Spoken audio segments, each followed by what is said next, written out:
Good morning students. आज हम इस वीडियो में वन संसाधन संरक्षण की जो समस्या है वो कैसे उत्पन्न होती है और उसके क्या परिणाम सामने आते हैं, और वन संरक्षण की जो प्रमुख तकनीकें हैं या विधियां हैं कि किस प्रकार से हम वनों को फिर से संरक्षित कर सकते हैं या उनका दायरा बढ़ा सकते हैं, उसके बारे में चर्चा करेंगे। जैसा कि आप जानते हैं कि विगत कई शताब्दियों से जनसंख्या की जो अपार वृद्धि हुई है, उसने जो हमारा वन संसाधन है उसके ऊपर अत्यधिक दबाव डाला है। 1990 के दशक से पहले जैसा कि आप जानते हैं कि घरेलू जो ईंधन या यूँ कहें कि औद्योगिक और घरेलू जो ईंधन की आपूर्ति है या ऊर्जा की जो आपूर्ति है वो मुख्य रूप से वनों से काटी गई जो लकड़ियाँ हैं उनके द्वारा की जाती रही है। इसके अलावा जैसे-जैसे जनसंख्या बढ़ी है वैसे-वैसे हमने कृषि भूमि के लिए जंगलों को काटकर कृषि भूमि का विस्तार किया है, और विभिन्न कार्यों जैसे घरों में पुलों को बनाने के लिए, नावों के लिए और भी विभिन्न प्रकार के जो कार्य हैं उनमें हमने वनों से जो लकड़ियाँ हैं वो उसको अत्यधिक रूप से काटा है, और हमने वनों का जो दायरा है उसको क्या कर दिया, सीमित कर दिया है।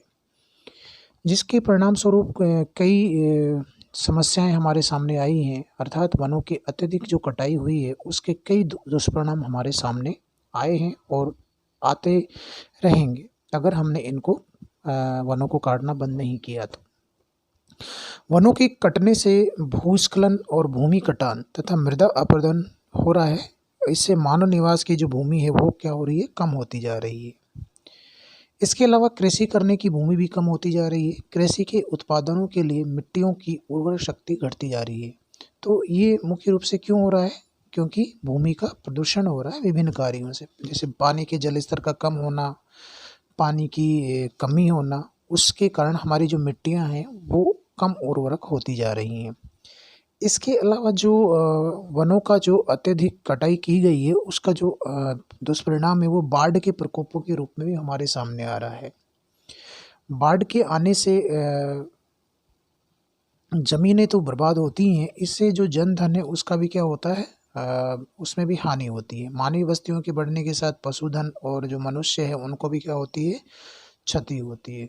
तो जैसा कि आप जानते भी हैं कि जो वनस्पति जो पानी है उसके प्रवाह को क्या करता है, धीमा करता है। अर्थात अगर किसी क्षेत्र में बारिश हो रही है और वो उस क्षेत्र में सघन वनस्पति है तो पानी वहाँ रुक-रुक कर बहता है और पानी का एक बड़ा भाग ज़मीन के अंदर रिस-रिस कर चला जाता है, जिससे कि भूमि का जल भंडार में क्या होती है, वृद्धि होती है। और यदि कहीं वर्षा होती है और उस क्षेत्र में वनस्पति का अभाव है तो वो पानी एकत्रित होकर एक बड़ी जलधारा के रूप में तीव्र गति से क्या होता है, प्रवाहित होता है, और वहाँ जो भूमि है उसको एक तरह से क्या कर देता है, छिन्न-भिन्न कर देता है। और उस क्षेत्र की जो कृषि भूमि की उपजाऊ परतें हैं, यानी कि मिट्टी की जो ऊपरी परत होती है जो बहुत अधिक उपजाऊ होती है, कृषि के लिए भी आवश्यक होती है, उस उपजाऊ परत को जब ये पानी तीव्र गति से बहता है तो बहाकर ले जाता है। तो ऐसे में उस क्षेत्र की जो मिट्टियाँ हैं वो क्या हो जाती हैं, कम अनुपजाऊ हो जाती हैं या फिर बंजर हो जाती हैं। इसी प्रकार हमने जो वन है उनका उपयोग विभिन्न कार्यों में किया है और हम अभी भी कर रहे हैं उसका, जैसे कि लकड़ी निर्माण उद्योग। हम जो विभिन्न प्रकार के फर्नीचर बना रहे हैं उसमें हम घर के दरवाजे हैं, चौखटें हैं या और विभिन्न प्रकार के जो कार्य हैं हम उसमें लकड़ी का काफ़ी मात्रा में क्या करते हैं, प्रयोग करते हैं। इसके अलावा कागज़ की लुगदी बनाने भी हम लकड़ी का उपयोग करते हैं, यानी कि वनों के जो विभिन्न प्रकार के उत्पाद हैं, यानी कि पेड़ों के जो विभिन्न प्रकार के पार्ट्स हैं, चाहे वो टहनियाँ हों, चाहे उसके तने हों या फिर उसकी पत्तियाँ हों, उनको हम कागज़ की लुगदी बनाने में क्या करते हैं, प्रयुक्त करते हैं। तो ऐसे में बड़ी मात्रा में वन काटे जा रहे हैं, जिससे उनका जो क्षेत्र है वो क्या हो रहा है, निरंतर कम हो रहा है। इसके अलावा नकली रेशम, प्लास्टिक आदि के लिए कच्चे मालों की तरह हम इसको क्या कर रहे हैं, प्रयुक्त करते हैं, जिससे हमारा जो वन क्षेत्र है वो दिनों-दिन क्या हो रहा है, कम होता जा रहा है। वनों से प्राप्त होने वाले अन्य कच्चे मालों में भी दिनों-दिन क्या हो रही है, कमी हो।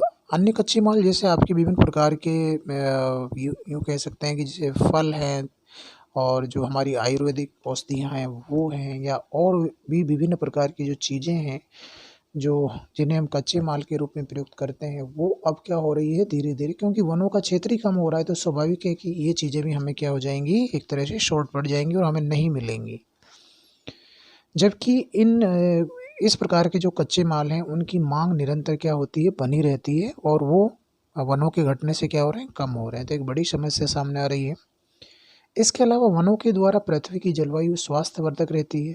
वनों के अधिक काटने से मानवीय स्वास्थ्य के लिए उपयुक्त जलवायु नहीं मिलेगी। जैसा कि आप बहुत बार अखबारों में पढ़ते हैं कि कई बड़े शहरों में या किसी क्षेत्र विशेष में, जहाँ पर बहुत अधिक मात्रा में औद्योगिक इकाइयाँ स्थापित हैं और वहाँ से बड़ी मात्रा में धुआँ निकलता है या कार्बन डाइऑक्साइड बाहर निकलती है, वायुमंडल में डाली जाती है। यदि उस क्षेत्र में पर्याप्त मात्रा में वनस्पति आवरण नहीं होगा, तो ऐसे में वो जो हवा है, या यूँ कहें कि वायुमंडल है, वो क्या हो जाएगा, प्रदूषित हो जाएगा, और वहाँ पर आपको साँस लेने में भी क्या होगी, तकलीफ होगी। तो वो जलवायु या उस क्षेत्र या उस महानगर या नगर का जो वातावरण है, वो एक तरह से अस्वास्थ्यवर्धक हो जाता है, जहाँ पर हमें बहुत सारी जो मानवीय स्वास्थ्य है उसके लिए कठिनाइयाँ उत्पन्न होने लगती हैं। दिल्ली के बारे में हमने पढ़ा होगा, बीजिंग के बारे में हमने पढ़ा होगा, और बड़े-बड़े जो महानगर हैं उनके बारे में अखबारों से हमें सूचना मिलती रहती है कि ऑक्सीजन लेवल कम हुआ, है ना?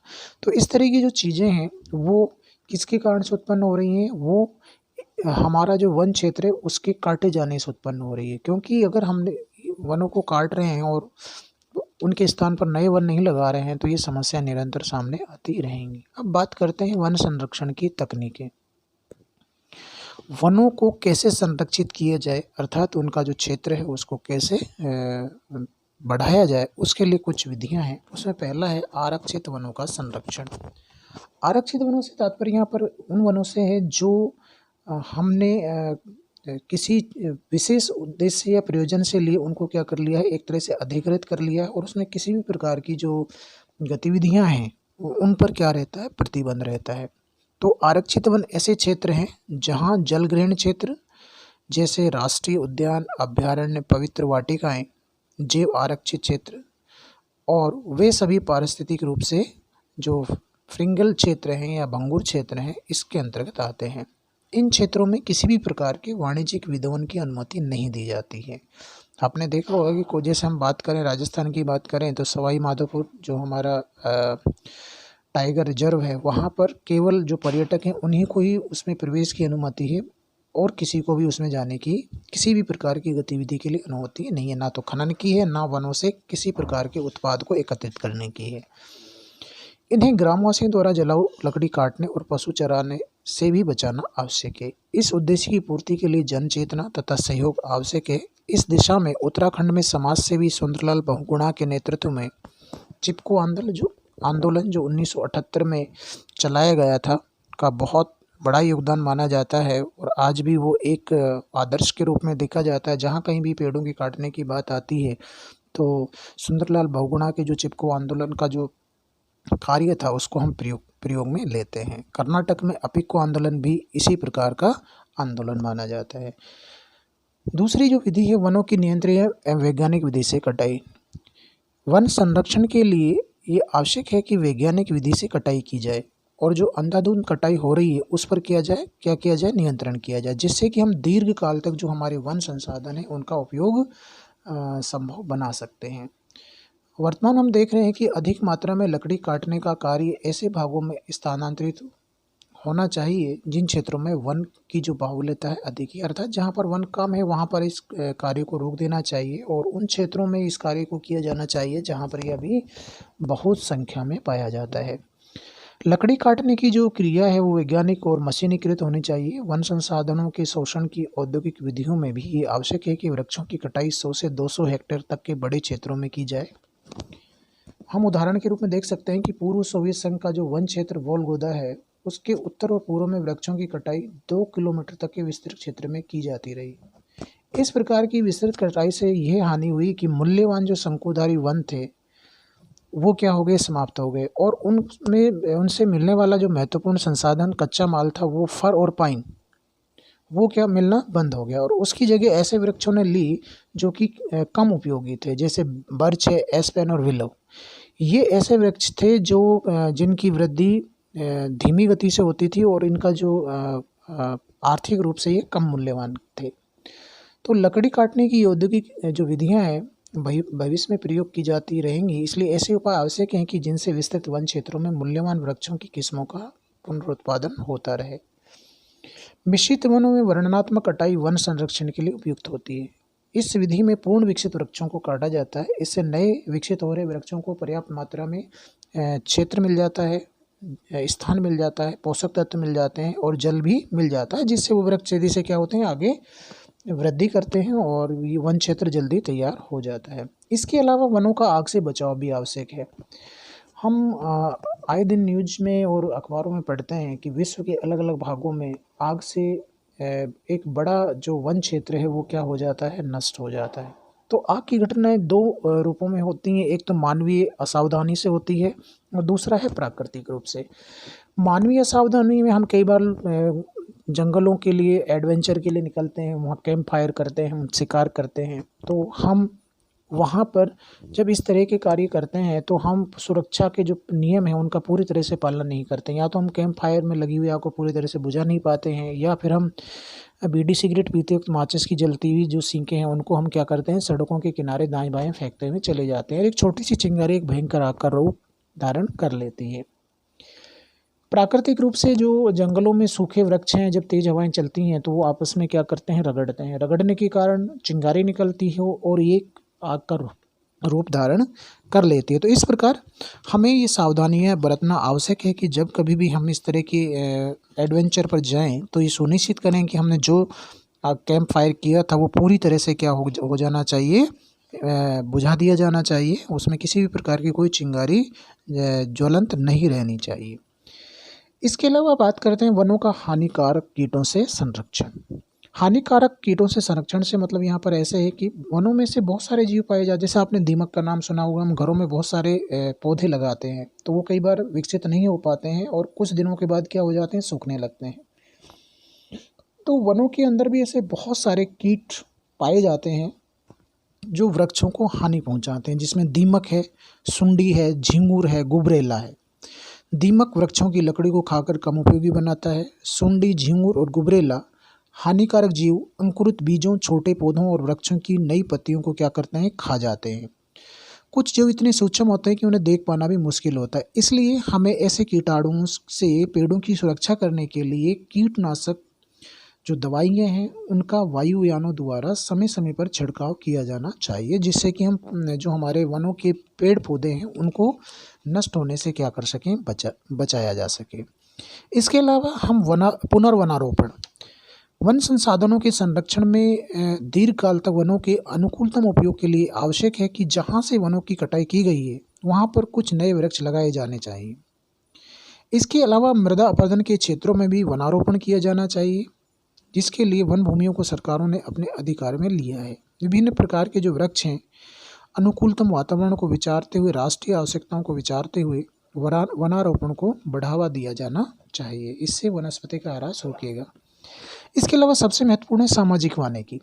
सामाजिक वानिकी से तात्पर्य यहाँ पर ये है कि जो हमारे पास घरों के आंगन में ज़मीन है या हमारी खेतों की मेड़ें हैं या हमारे पास जो खेतों की उपजों के बाद जो अनावश्यक भूमि पड़ी उस पर हम विभिन्न प्रकार के फलदार पौधे लगाकर हम अपनी आय को क्या कर सकते हैं, बढ़ा सकते हैं, जिससे कि वो पर्यावरण में भी क्या करेंगे, सहयोग करेंगे।